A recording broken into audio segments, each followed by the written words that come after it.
All right. So we're at the third video, and I kind of feel like I haven't even said anything yet. So let's start from the beginning. Okay.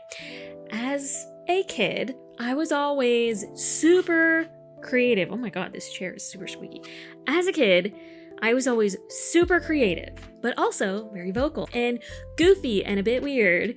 Like my hair was growing past my butt. People made fun of me for that. It is what it is. We all grow from a little bullying, right? I wore tie-dye. I pretended to be a fairy. You know, I was a weird girl. I was not the stereotypical girly girl, and it was fine. You know, I was just very myself, very creative. No outside influences were, you know, doing anything to me. I was fully my own person. All the while, I was making literally whatever I could, whenever I could, just because I liked it.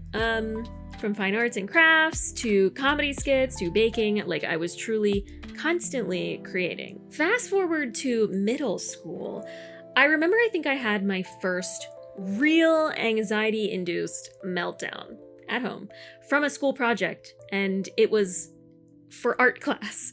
And it was to draw something based on a phrase. And I remember I had pushed myself to procrastinate for reasons beyond me at that time. And from there on is where I think I started to rely on this strategy of stress to complete creativity. But what I didn't ask myself was if I even liked what I was doing anymore. And this trait followed me all the way through college. Yeah.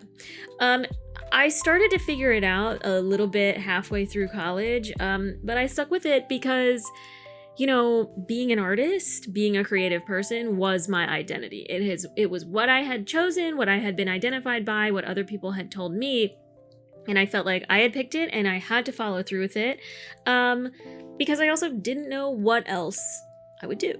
So again, none of this is not to say that I never liked any of it, because I do, and I am a creative, and I still identify as those things. But there are aspects to it that I understand now that I just didn't have any frame of reference for when I was younger. So the basis of my creation became creating what other people wanted or what other people told me I was supposed to. And somewhere along the lines, I started to realize I haven't made anything I am proud of, like deeply, since I was in high school, or even maybe earlier. And I remember starting to think about that after college. I started to think like, I don't care about any of this. I had to make a portfolio to get a job, and I was like, I mean, I think this is good. But none of it is very me, or most of it wasn't very me. Like, it was well constructed. I was proud of the fact that I had done it, but none of it, again, really spoke to me.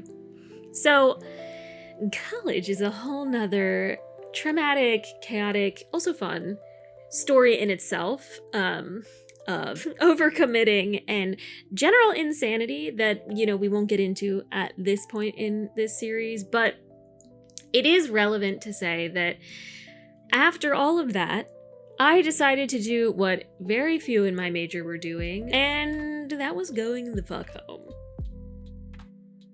And wherever you're seeing this, if you could click the buttons, that'd be great. Okay, bye!